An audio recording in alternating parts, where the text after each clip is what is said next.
Баршамызға Алланың сәлем мен рахым болсын достар. Бүгін мен сіздерге осындай әдемі, қолжетімді, қарапайым машинкада тігуге болатын кәжекейдің тігу үлгісін өз нұсқамда көрсететін боламын.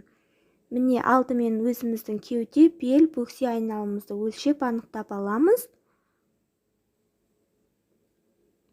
Міне суретте екі лекалы көрсетілген өлшем кәжекейдің алдыңғы және артқы 46-шы размер. КА кеуде айналымы, БА бел айналымы, БОА бөксе айналымы. БО ол кәжекейіміздің ұзындығы иығымыздан бөксе айналымызға дейінгі өлшем.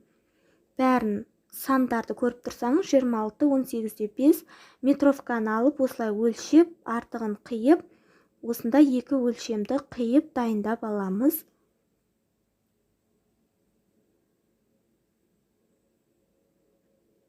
Міне менің екі өлшемім дайын. Бізге тағы осында екі түрлі мата, қайшы қажет болады. Міне екі өлшем алдыңғы және артқы. Кеуде айналымы, бел айналымы және бөксе айналымы. Бұл өлшемдерді ватманға немесе газетке сызып дайындап алсаңыздар болады. Алдыңғы және артқы өлшем.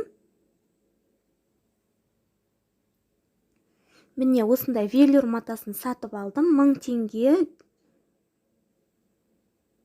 Міне теріс қаратамыз және шетінен бастаймыз. Матамызды үнемдеу үшін шетінен бастаймыз. Міне лекаламызды орнатамыз осылай. Орналастырамыз және осылай сызып шығамыз. 1,5-2 сантиметрмен артық қалдырып сызып шығамыз. Өйткені бұл біздің тігісіміздің ішіне кетеді.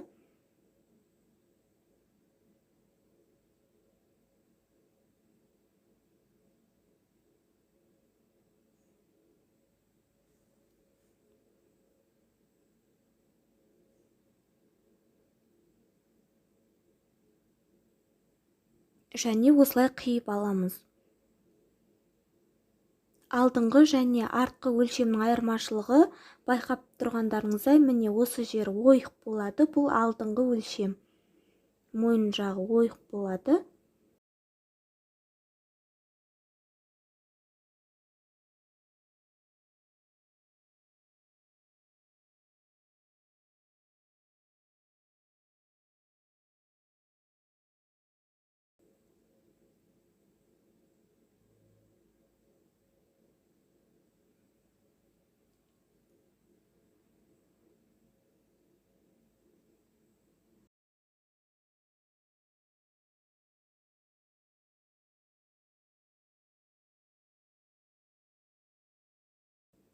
Міне бұл алдыңғы өлшемі. Енді екінші рет қайырып, екінші лекаламызды да дәл осылай орналастырып, артығымен сызып, қиып дайындап аламыз.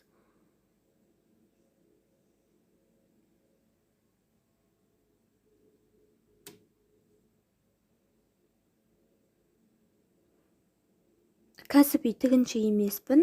Бұл үй жағдайында киюге өзім үшін тіккен болатынмын. Артық қатты сынап қажеті жоқ.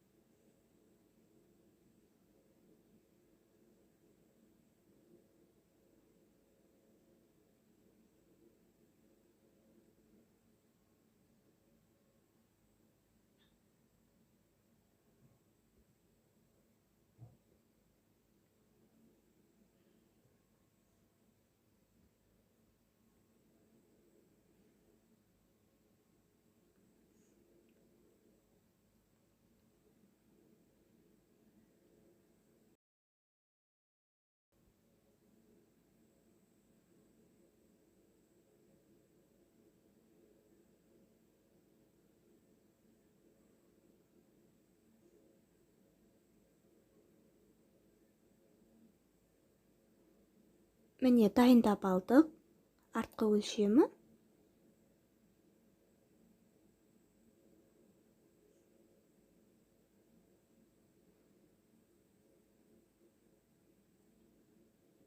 Шатасып кетпеу үшін осылай жазып қоямын. Арты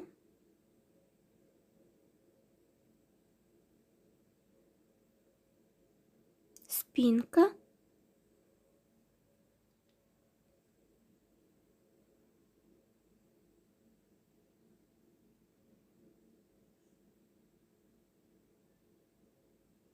алды,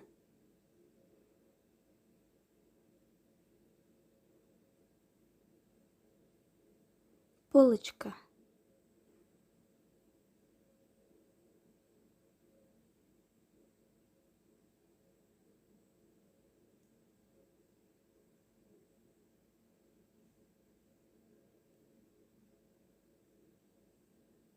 Міне екінші матамызды дәл осылай екі өлшеммен қиып дайындап аламыз. Бұл менде штапель матасы.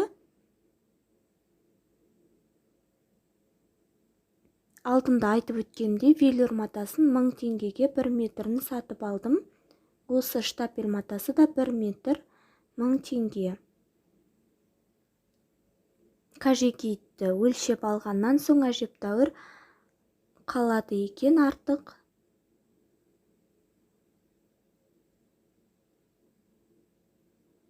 Штапель матасы өте қиын мата. Артық болып кетуі мүмкін, немесе кем болып қалуы мүмкін. Мен сол үшін 1,5-2 сантиметрдей артық сызып дайындап алдым. Міне көріп отырғандарыңыздай 1,5-2 сантиметрдей сызып дайындап алдым. Енді осыны қиып шығамын.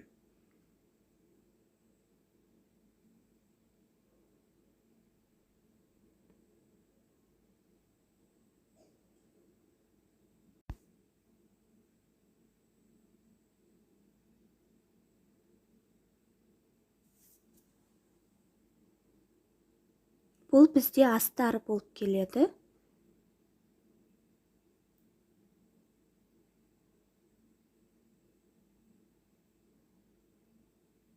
Артқы өлшемімізді дайындап алдық.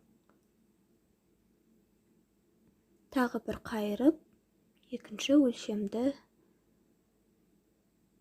дайындаймыз.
Міне көріп тұрғандарыңыздай екінші өлшемді де қиып дайындап алдық.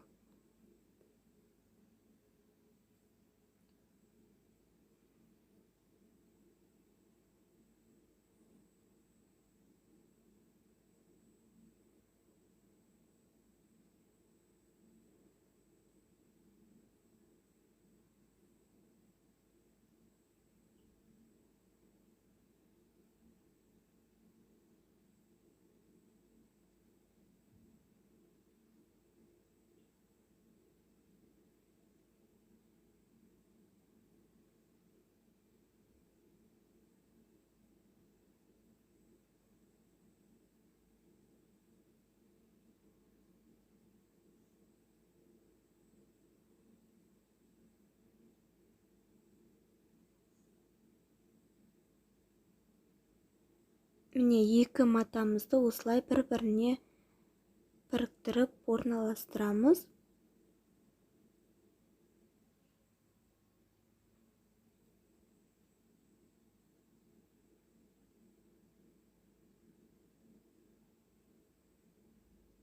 Міне бұл алды, кәжекейіміздің алды ашылатын болғасын, ортасын қиып аламыз, екі матамыздың да.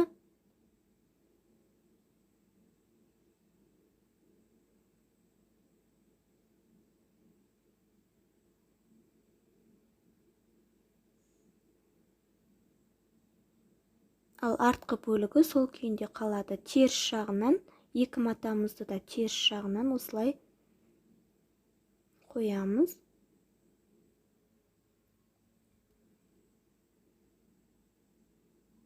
Және де осылай жан жағын тігіп шығамыз. Астын ғана қалдырамыз. Өйткені оңға қарату үшін, оң жағына қарату үшін осылай жан жағын қиямыз да тек астын қалдырамыз. Оң жағына қаратқан соң астын тігеміз.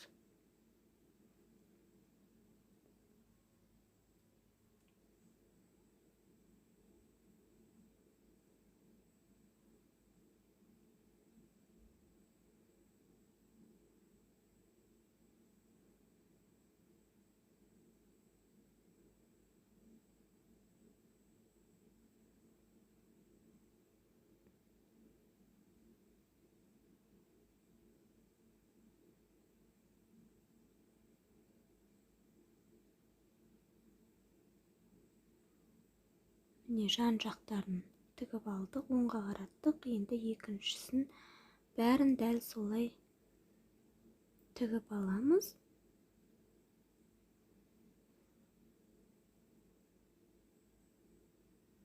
Артық астарды бүктеп тігіп тастаймыз, қайырып.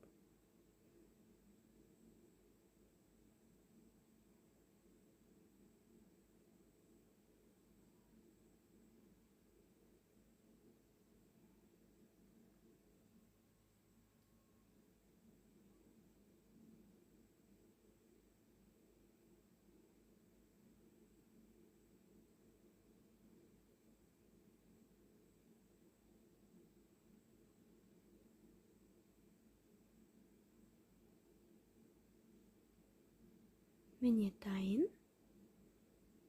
Мынау артқы бөлігі, міне. Иінен алып, осылай ұштарын шығарып аламыз.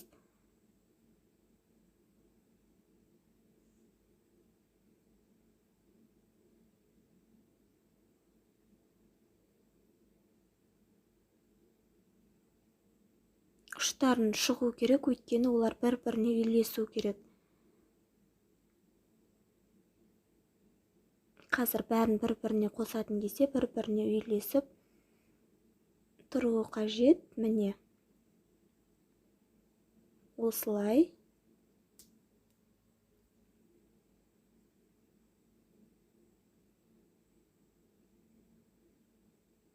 Үтіктеп алсаңыздар да болады.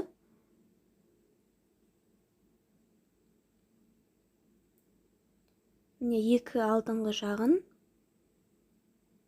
біреуін осылай қайтадан теріс қаратып, кішкене ғана қалдырып, міне оңға қаратып жатырмын.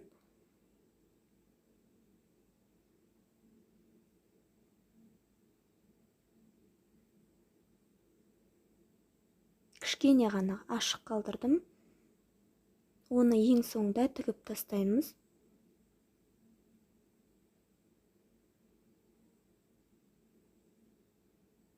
Тағы да кішкене қалдырдым да оң жаққа қаратып алдым. Міне қайтадан орналастырамыз. Міне екі иығын және екі жанын біріктіріп тігеміз.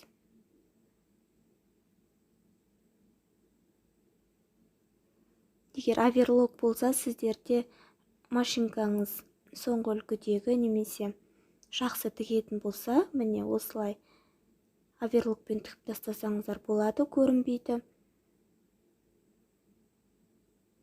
Міне екі жанын осылай тігеміз. ұшын шығарған себебім міне екеуі де бір-біріне тең болу керек.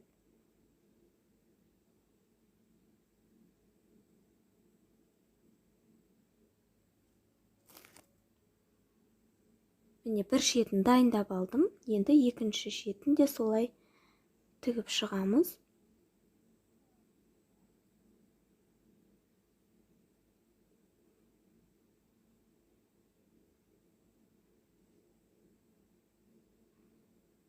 Астарына ХБ немесе басқа маталар қойсаңыздар болады. Жазда көбіне осы штапель жақсы, ал қыста ортасына синтепон салып тіксеңіздер болады. Міне осылай дайын. Кажеки.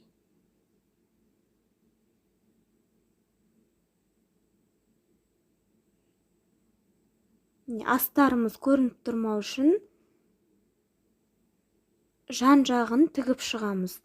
Ол үшін жібімізді байқағандарыңыздай жоғарысын қызылға, ал астын кез келген түсте қойсаңыздар болады. Қызыл кажекейге қызыл жіп.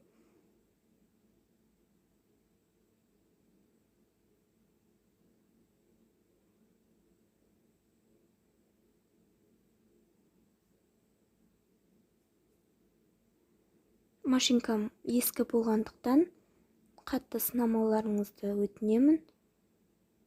Бұл жай өзімнің тіккен нұсқамды сіздерге көрсету мақсатында түсірілген бейне жазба болатын.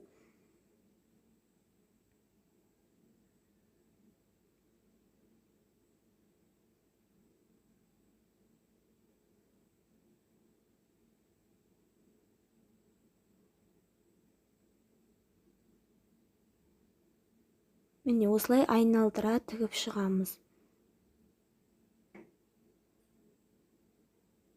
Астарын ішіне қаратып жібереміз қолымызбен.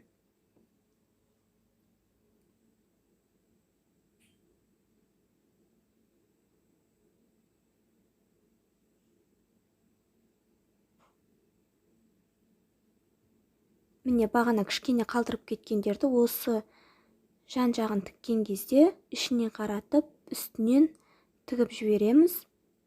Байқалмайды.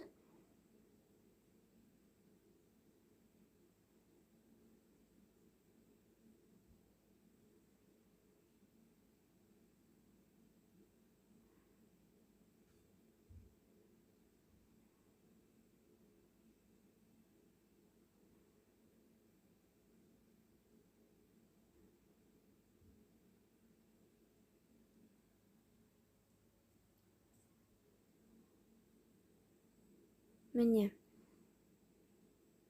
дайын болды.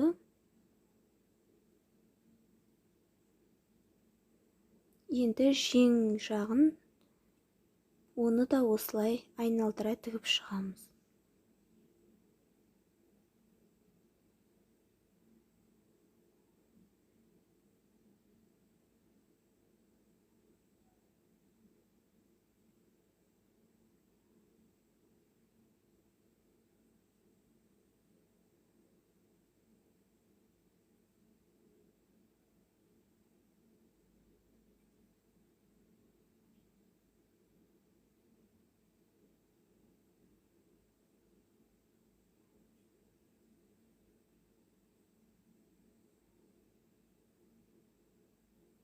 Міне дайын болды.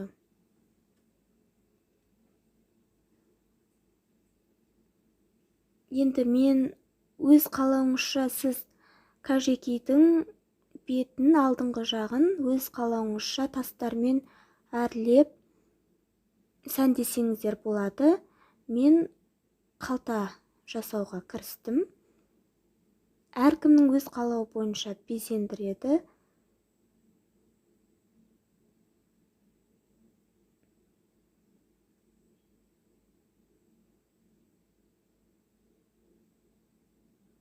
Міне 3-4 сантиметрмен осылай өлшеп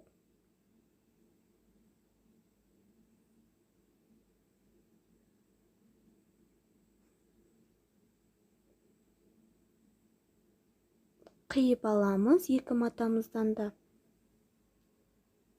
Бұл біздің қалтамызға ою жасауға қажет болады, құрақ жасауға деген, кешіріңіздер.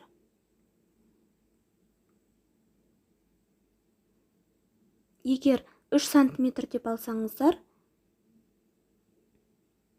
3-те 3 болу қажет. Егер 4 алсаңыздар, 4 сантиметр 4-те 4 болу керек.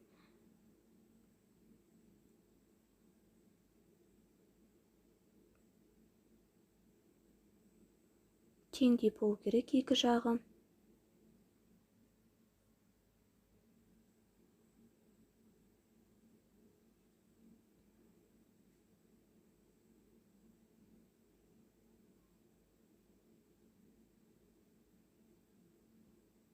Осылай бірнешеуін қиып аламыз. Екінші матамыздың, ал бірінші матамыз велюр көп қолданатын болғасын, бұны қимаймыз.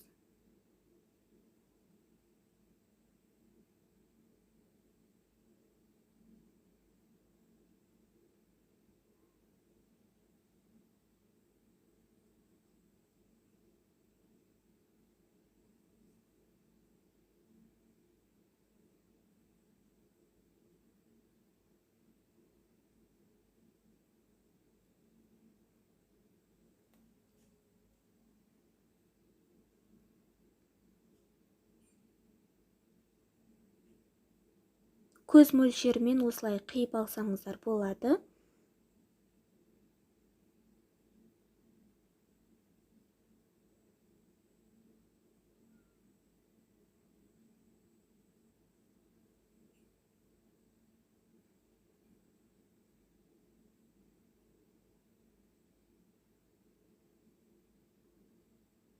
Егер 13 сантиметр болса, мен бір шетін 13, бір шетін 12 сантиметр өлшеп алдым.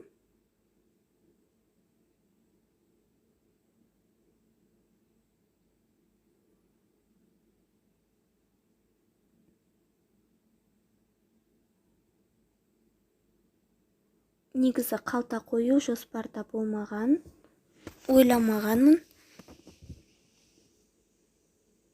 Өзім байқап көруді шештім.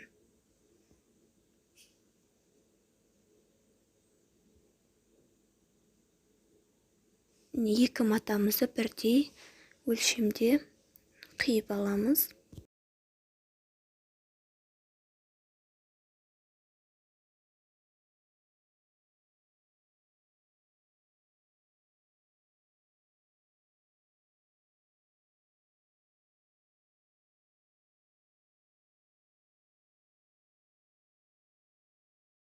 Төрт бұрыш бағана 3-те 3 сантиметр осылай ортасына, дәл ортасына қойып, бір шетін тігеміз. Ұзын велюрімізді шетіне орналастырып, дәл сол 3-те 3-те өлшемде тігеміз, артығын қиып тастаймыз.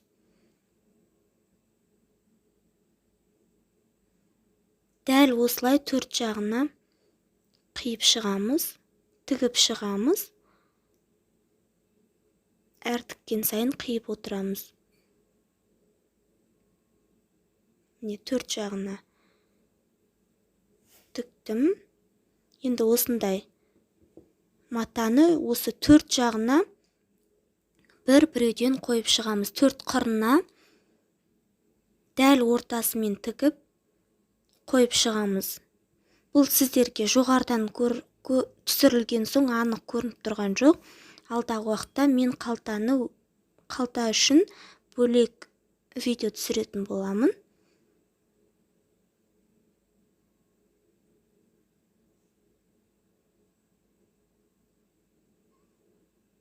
Велюр матасы төрт шетіне тігіліп қиылатын болса, ал 3-те 3-тегі өлшемдегі екінші мата ол тек төрт жағына қойылады.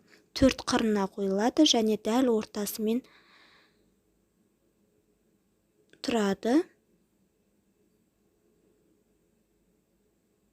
Осылай 3-4 рет қайталаймыз, ол матамыздың көлеміне байланысты.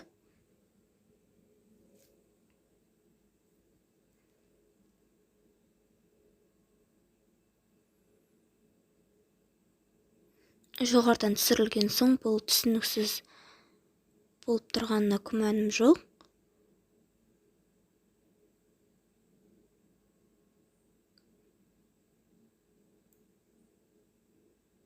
Міне төрт жағына осылай орнатамыз, дәл ортасынан тігіп.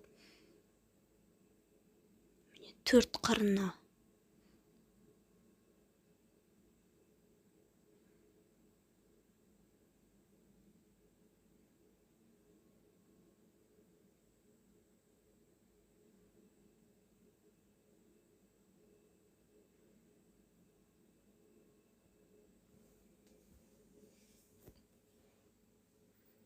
Бұл құрақтың өз атауы бар.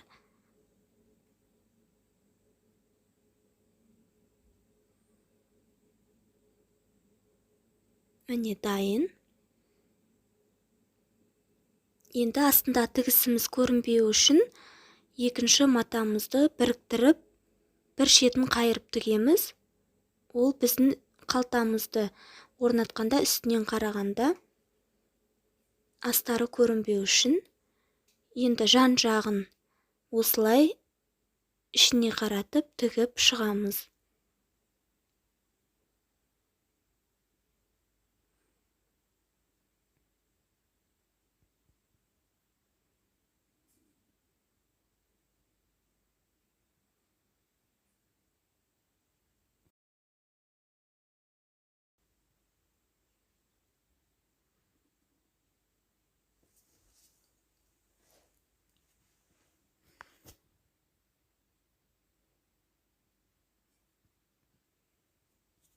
Достар, бейне жазбаны бағалап кетуді ұмытпаңыздар.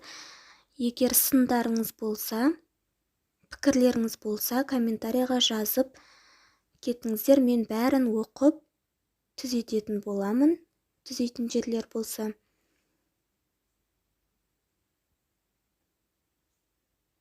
Міне дайын болды. Назарларыңызға рахмет, сау болыңыздар.